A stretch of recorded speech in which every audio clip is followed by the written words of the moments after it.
শাহকে, নরেন্দ্র মোদীকে আমি জোরহাত করে মানে একদম মানে সেলুট জানাবো। সেলুট মোদী সাহেব, সেলুট নরেন্দ্র মোদী সাহেব। বুকের পাটা 56 ইঞ্চি আছে নরেন্দ্র মোদীর। তাই বিরাট মিথ্যা কথা, এত বড় মিথ্যা কথা সে বাংলার বুকে বলে যাচ্ছে।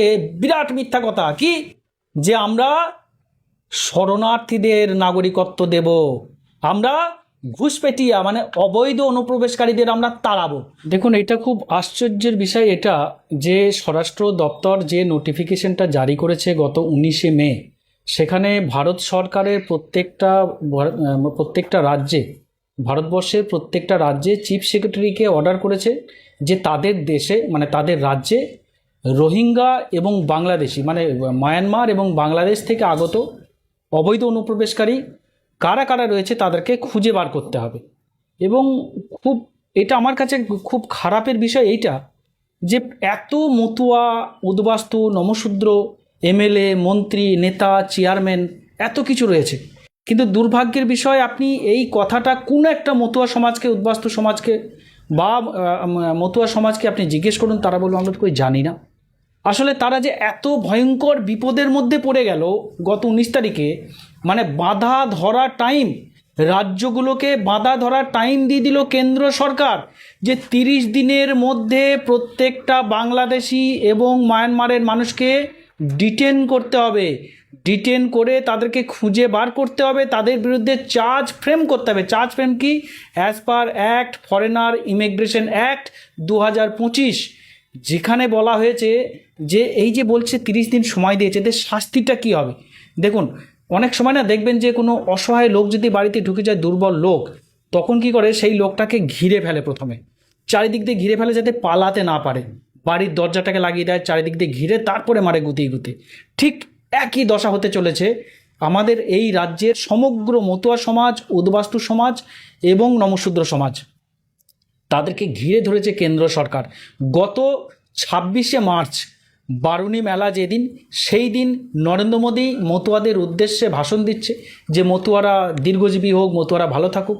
একই সময়ে আমাদের দেশের স্বরাষ্ট্রমন্ত্রী একই টাইমে পার্লামেন্ট থেকে এই আইনটাকে পাশ করে ফেললো, রাষ্ট্রপতিকে দিয়ে সই করে ফেললো, ফরেনার ইমিগ্রেশন অ্যাক্ট 2025। সেখানে কি বলছে, যারা বাংলাদেশ থেকে বা মায়ানমার থেকে বৈধভাবে ভারতে এসেছে কিন্তু আসার পরে আর ফেরত যায়নি, সেই সমস্ত মানুষদের 3 বছরের জেল এবং 3 লক্ষ টাকা জরিমানা। আবার যে সমস্ত মানুষরা অবৈধ পথে ভারতে চলে এসেছে, অন্য দেশ থেকে অবৈধ পথে ভারতে এসে গেছে কিন্তু আর ফেরত যায়নি, সেই সমস্ত মানুষগুলোকে ডিটেন করবে, তাদেরকে ডিটেন করার কথা বলা হয়েছে এই নোটিফিকেশনে। তাদেরকে ডিটেন করার পরে তাদের জন্য 5 বছরের জেল, 5 লক্ষ টাকা জরিমানা। যারা ওপার বাংলা থেকে অবৈধ বা মায়ানমার থেকে অবৈধ উপায়ে এসেছে, আসার পরে ভারতে বসবাস করছে, শুধু তাই নয়, দেখা যাচ্ছে অনেকে voter card, Aadhaar card, ration card, PAN card বানিয়ে নিয়েছে, কেউ কেউ সরকারি চাকরি করছে, ট্রেড লাইসেন্স বানিয়ে ব্যবসা করছে, সরকারি ব্যাংকে অ্যাকাউন্ট খুলছে বা সরকারের পরিষেবা নিচ্ছে। সেই সমস্ত ক্ষেত্রে বলা হয়েছে তাদের 7 বছরের জেল, 10 লক্ষ টাকা জরিমানা। প্রত্যেকটা সাজার শেষে তারা যে দেশ থেকে এসেছে সেই দেশে তাদেরকে ফেরত পাঠানো। ধরবে কিভাবে? এই যে 1 মাসের সময়সীমা বেঁধে দিয়েছে কেন্দ্র সরকার, বেঁধে দিয়েছে এই ফরেনার ইমিগ্রেশন অ্যাক্ট 2025, যেটা মার্চের 26 তারিখে লাগু হয়েছে, সেই হিসাবে এদের সাজাগুলো ওখানে বলা হয়েছে। এখন কিন্তু কোনো মানুষ, কোনো মানে বাংলাদেশি বা যারা মায়ানমার থেকে যারা এসেছে, বহু বছর ধরে এখানে বসবাস করছে, 20 বছর, 30 বছর, 40 বছর ধরে, তারা কিন্তু আর কেউ ফেরতও যেতে পারবে না, কারণ এখন বর্ডার প্রচণ্ড সিকিউরিটি করে দিয়েছে, বর্ডার থেকে কেউ পারাপার হতে পারবে না। যারা এখানে এসে গেছে তারা ওই দেশে ফেরত যেতেও পারবে না, জেল খাটতে হবে। এবার হচ্ছে যে এখানে কিভাবে তারা মুক্ত পাবে, তাদের কিভাবে সাজাটা দিচ্ছে।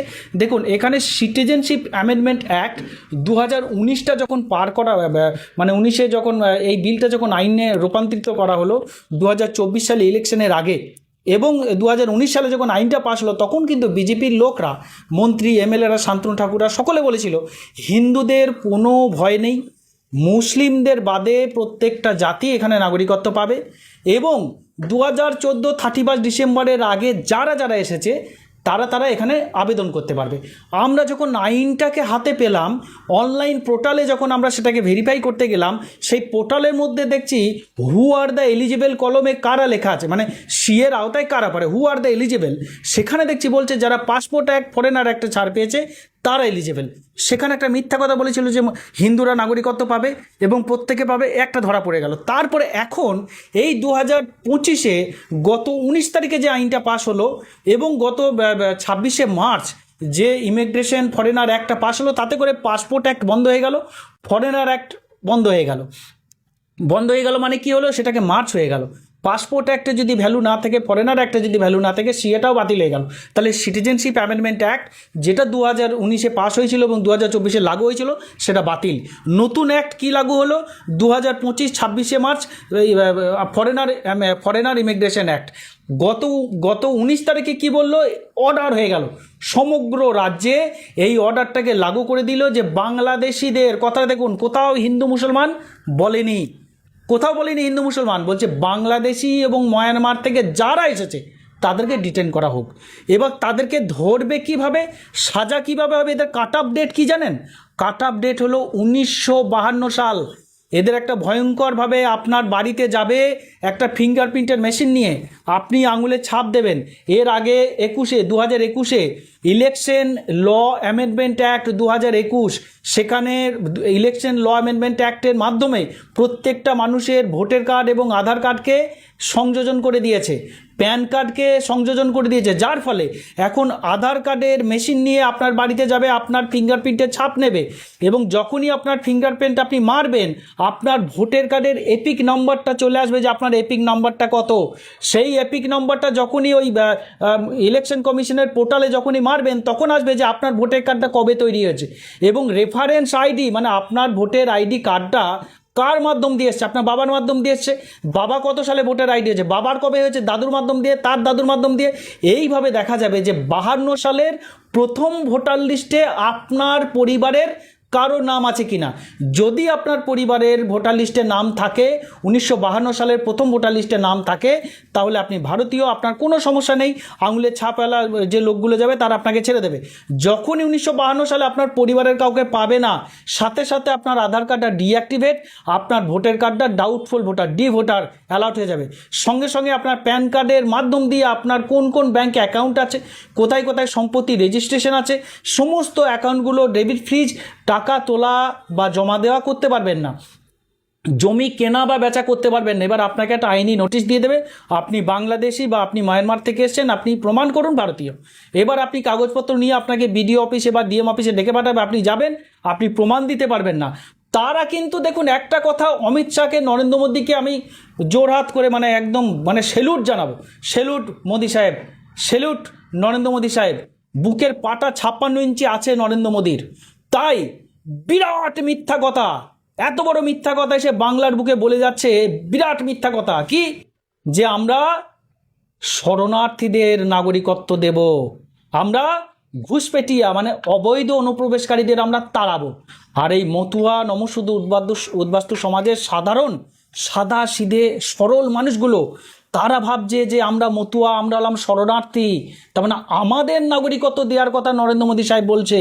আগে না, নরেন্দ্র মোদী বলছেন শরণার্থীদের নাগরিকত্ব দেবো। তাহলে শরণার্থী কী করে বুঝবেন? ধরে নিন আপনি আপনার বাড়িতে গিয়ে দেখলেন যে আপনার বাড়িতে একটা লোক, অচেনা লোক ঘরের মধ্যে ঢুকে আপনার খাটের মধ্যে শুয়ে আছে বা ঘরের মধ্যে বসে আছে। আপনি তাকে প্রথমে কী বলবেন, এই আপনি কে, কোথা থেকে এসছেন? বলবেন, সে বলবে আমি অমুক গ্রাম থেকে এসেছি। তুমি আমার বাড়িতে ঢুকেছো কেন? না আমি এখানে থাকবো, বা এখানে থাকবে। আপনি কিন্তু তাকে তাড়া দেবেন, ভয় দেখাবেন, ধমকাবেন, চমকাবেন, পাড়ার ক্লাবের ছেলেদের ডাকবেন, পার্টির ছেলেদের ডাকবেন, না হলে পুলিশ ডাকবেন, তাড়িয়ে দেবেন। কারণ সে তো আপনার বাড়িতে এইভাবে ঢুকতে পারে না আপনার বিনা অনুমতিতে। তাহলে যদি অনুমতি নিয়ে ঢুকতে হবে, তাহলে আপনার ফ্ল্যাটে বা আপনার বাড়িতে ঢুকতে গেলে যে নমস্কার, আমি এরকম ব্যাপার, আপনার পড়োশি, আপনার এমন আত্মীয় আমাকে পাঠিয়েছে, আপনি হয়তো আমাকে চেনেন বা আপনি আমার পরিচিতি লোক বা আমি আপনার পরিচিতি লোক, কিছু একটা বলে আমাকে দয়া করে আপনার এখানে কয়েকটা দিন থাকার মতো অনুমোদন দিন, কারণ আমার ঘরটা পুড়ে গেছে বা আমার ঘরটা ভেঙে গেছে বা আমার বাড়ি নেই, আমাকে কটা দিন থাকতে দিন।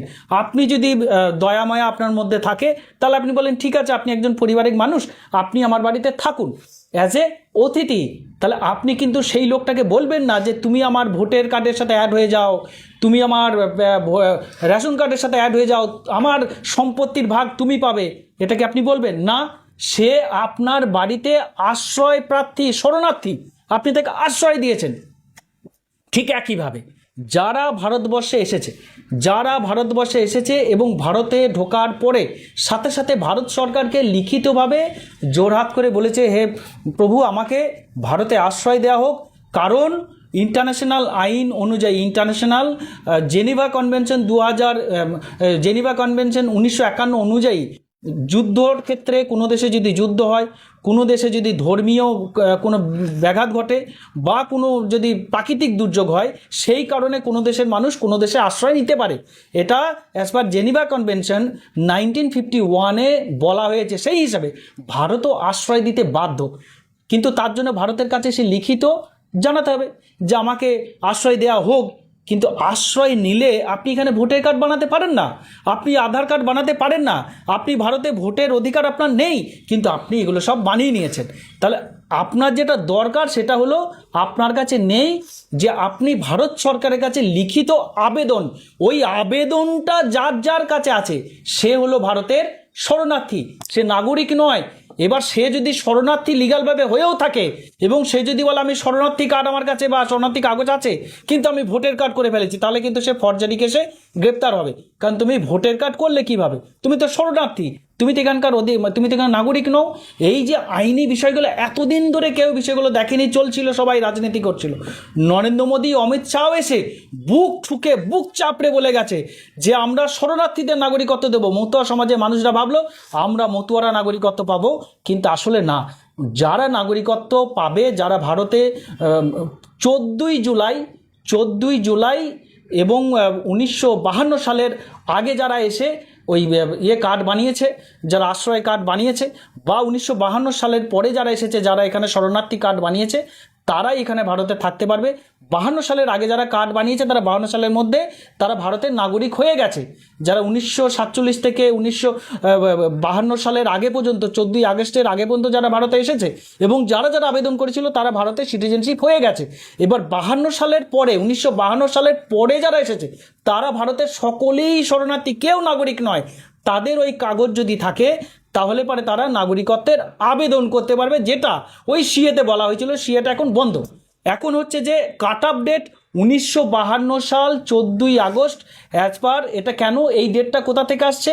এই ডেটটা অনেকে বিজ্ঞান, বড় বড় বৈজ্ঞানিক রয়েছে ভারতীয় জনতা পার্টির, তারা আমার এই প্রশ্নের উত্তর দেবেন, বিশেষ করে শান্তনু ঠাকুর আর কবিয়াল অসীম সরকার মহাশয়ের কাছে।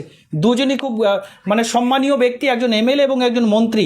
আমি একজন ক্ষুদ্র মানুষ হিসেবে আমি আপনাদের কাছে জোরাত করে অনুরোধ করছি যে আমাকে এই প্রশ্নের উত্তরটা দেবেন যে পাসপোর্ট অ্যাক্ট এবং অ্যামেন্ডমেন্ট অ্যাক্ট লাগু ডেট 1952 সাল 14ই আগস্ট।